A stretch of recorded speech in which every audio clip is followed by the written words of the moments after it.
New Mind punya New Economic Model atau cara menjalankan ekonomi negara berdasarkan Modern Monetary Theory atau MMT yang sejak tahun 1972 dipakai di Amerika dan sejak tahun 1989 dipakai di Tiongkok berdasar ilmu dari Profesor Michael Hudson. Ada beberapa poin yang akan dilakukan di dalam mempraktekkan New Economic Model yang akan membuat Indonesia menjadi negara superpower, yaitu 1. TINA, There is no alternative, yang intinya memaksa uang diam di bank bergerak keluar untuk dijadikan sektor real, produktif, tidak mengendap diam.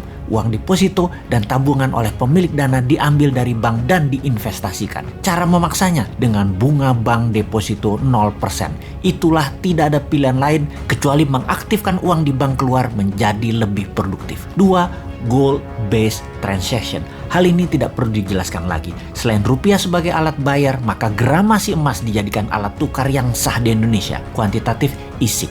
Melalui mekanisme printing money berbasis proyek produktif yang diperhitungkan cost accountingnya sejak awal untuk membuat Indonesia menjadi negara superpower di tahun 2045 memerlukan apa saja dan berapa investasinya, lalu diprintkan rupiah senilai proyek tersebut. Kita merinci setiap tahunnya sampai tahun 2045 perlu biaya berapa tanpa uang asing untuk membangun Indonesia untuk menjadi negara superpower. Mulai dari membangun SDM untuk sekolah dan belajar ke luar negeri dikirim ke semua negara yang lebih maju dari Indonesia selama 15 tahun pertama sejak tahun 2024 untuk mengirim 20 juta putra-putri terbaik. Lalu membangun food country, menjadikan Indonesia negara penyuplai makanan terbesar di dunia dengan pupuk dan bibit tanaman terbaik, memiliki industri pertahanan keamanan kelas dunia dengan memiliki 1000 satelit, 1 juta drone untuk berbagai kebutuhan militer hingga pengiriman GoFood, paket penyebaran pupuk, serta pemadaman kebakaran, emergensi angkut obat, dan lain sebagainya. Industri film dibuat sejajar Hollywood pun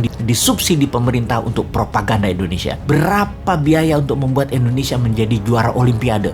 Berapa biaya untuk Indonesia menjadi juara World Cup sepak bola? Dan itu dirinci. Kemudian untuk membuat berbagai daerah berkurang kendaraan pribadinya hingga 20%, untuk lalu lalang dengan menyediakan transportasi publik berbasis listrik secara massal di seluruh wilayah Indonesia gratis, sarana kesehatan rumah sakit gratis hingga tingkat kecamatan dan desa, dan menjadikan semua sumber daya alam mineral dikelola dari tambang hingga industri tengahnya, midstreamnya, hingga hilir akhirnya menjadi bahan jadi 100% dibuat di tanah air, hingga bursa mineral spotnya pun ada di tanah air. Berapa biayanya itu semua? Industri baterai dan energi non-fossil oil akan dihitung semua berapa biayanya, dan semua itu akan dibuat menjadi landasan cetak uang berbasis proyek yang nilainya bisa 10 kali APBN nasional per tahunnya, yang naik 30% per tahunnya hingga tahun 2045. Inilah visi 2045 di mana Indonesia pada saat 100 tahun yang disebut Indonesia Emas, karena Indonesia menjadi negara superpower sejajar dengan Tiongkok dan sejajar dengan Amerika.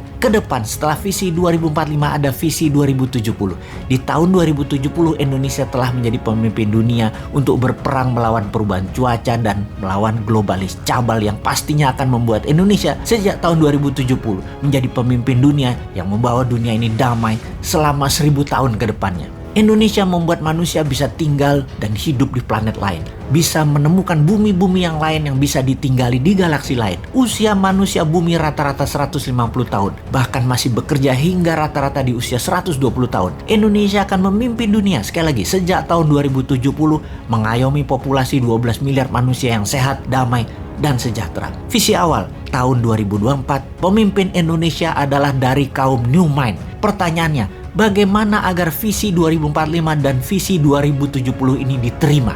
Dan bagaimana agar tahun politik di 2024 konsep New Mind ini ada di platform semua yang akan menjadi calon pemimpin Indonesia ke depan?